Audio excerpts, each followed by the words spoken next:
Hi everyone, it's Jay here, and today I'm going to review some of the manga and manhwa I read last month in January. I read 11 volumes, which was less than I'd hoped to, but more than last month, so that's progress at least.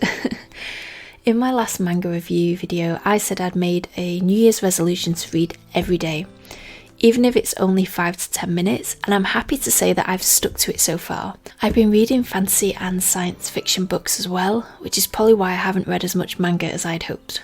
Oops.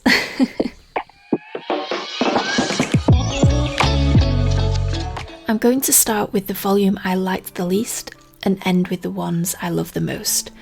My least favourite was I Married My Best Friend to Shut My Parents Up.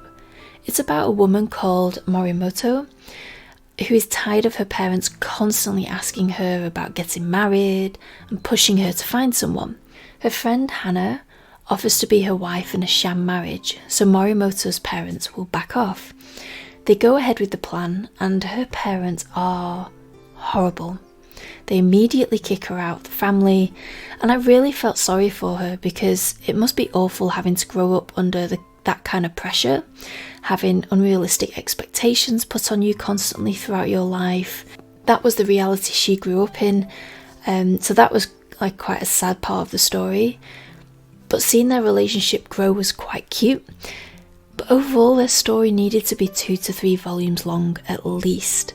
There wasn't enough time to fully flesh out the story, and there were a lot of themes to explore here, but unfortunately it just didn't deliver on them. It introduced a theme and then moved on. I would have liked to have known what ultimately happened to her relationship with her parents. Did Hannah have parents? Were they okay with their daughter being gay? A contrast between the two parents would have been quite interesting. So it was fine as a quick read, but I wanted more from this. Next is The King's Beast, Volume 11. As always, a very pretty front cover, and this one's quite an interesting volume because Rangetsu leaves the palace. It's a sad but good thing ultimately because it gives her a chance to breathe. Her life goal has been to find her brother, and I imagine staying in the place he was tortured was very unpleasant. I won't say more because of spoilers. And it also allowed us to see what life is like for female Ajin outside the palace grounds. Rangetsu passes different brothels, purchasing food on her journey, and how the Ajin are treated varies greatly between them. I look forward to the next volume, which I think is out in April. The Promised Neverland Volume 11 was fantastic. The fighting and battle of wits was brilliantly done, as always, and Luvis's pet really stole the show. One moment he's hiding, and then another moment he's acting all cool, thinking, oh, we're definitely going to win the fight.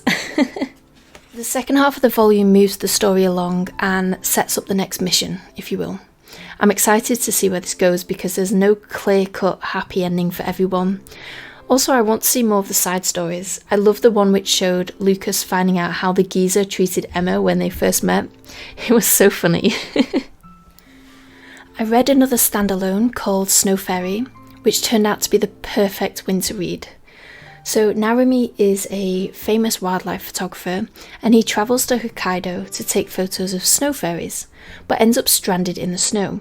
He's rescued by Haruki, a local farmer who allowed Narumi to stay at his house until the snow lessens. I've really enjoyed reading this story and watching them slowly, and I mean slowly, come to care for each other and fall in love. There's a lot of fluff later on in the manga, and I adore it. One of the things that makes this manga stand out is the amount of animals in it. Narumi taking photos of them throughout the volume was great to see, and they were drawn beautifully, especially the cat. He was very photogenic. The falling snow was also done beautifully. There's character development, animals, fluff, snow. What more could I ask for in this BL manga? Now we are into the top reads of the month. In third place was The Business Proposal. This series follows Harry, an office worker who does her friend a favour by going to a blind date in her stead. Just so you know, these aren't the characters, these are some side characters.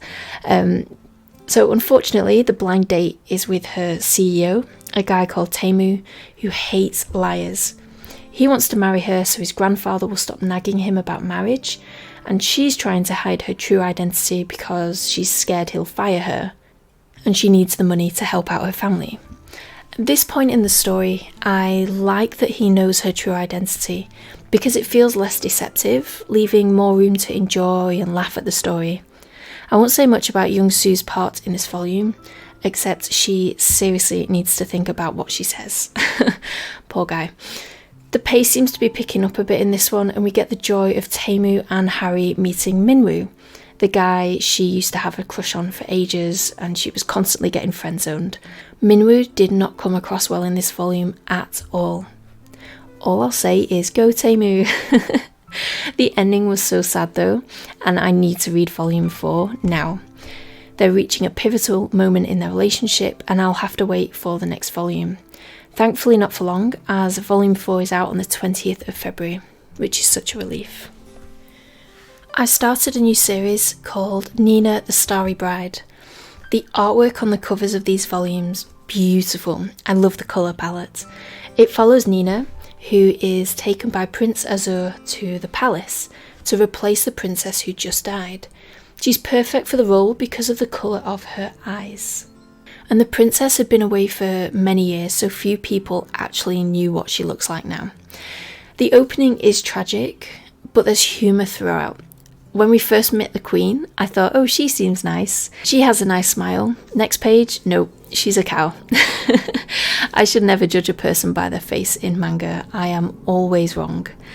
So Azur grows on you as a character quite quickly, and there's another prince called Mahulan, who is heir to the throne, and he acts like a spoilt brat, but I really like the relationship between him and Nina. The stakes raise as the date approaches when Nina has to be married off to a prince in another land. I don't want to say so much about the second volume because of spoilers, but what I will say is the feelings in volume 2, they are wonderful. There are moments where you will laugh out loud, roll your eyes because the lies are so dumb. It makes you wonder who's stupid enough to believe them, and the desperation you feel at the end. I cannot get hold of the third volume quick enough. It's out in March, but after seeing the prince who she's supposed to marry, he's not pleasant at all. So I really want to read volume 3 and find out a bit more about him. I really do recommend this series, but maybe hold off reading the first 2 volumes until you have the third one. The suspense is killing me. I saved the best for last. Yakuza Fianc 6. I cannot get over the cover. It is exceptional, and my favourite one so far in the series, except maybe the first volume. It follows Yoshino, who ends up in an arranged engagement with Kirishima, both from different Yakuza groups in Osaka and Tokyo. This volume opens with a fight between Kirishima and Shoma, which is utterly ridiculous as to the reason it started, but it was great. Truths were spoken, and Yoshino came in being awesome. I think Kirishima spends most of the volume with a shocked expression on his face, which makes for a nice change. The silent treatment is awesome, and I laugh so much, but I will say no more, just read it. Just know you're going to love this volume. The only downside to it was meeting Yoshino's mother. It was good, but slightly anticlimactic. Apart from that, the side stories are hilarious, the characters are both childish and mature, leading to lots of laughs, and the fighting is fun. It's not the best fighting art I've ever seen, but it doesn't detract from what is happening in the scenes. I think scenes with Shoma and Kirishima in the same room need to happen more often. Volume 7 is out in April, and when you read this one, you'll understand why I'm so impatient to read it. I need to know what is going to happen. So these are all the volumes I read this month. I'm planning on reading more in February. My personal reading challenge is on track at the moment. Let me know what you read last month. Any recommendations, please do let me know in the comments below. Happy reading, everyone. Bye!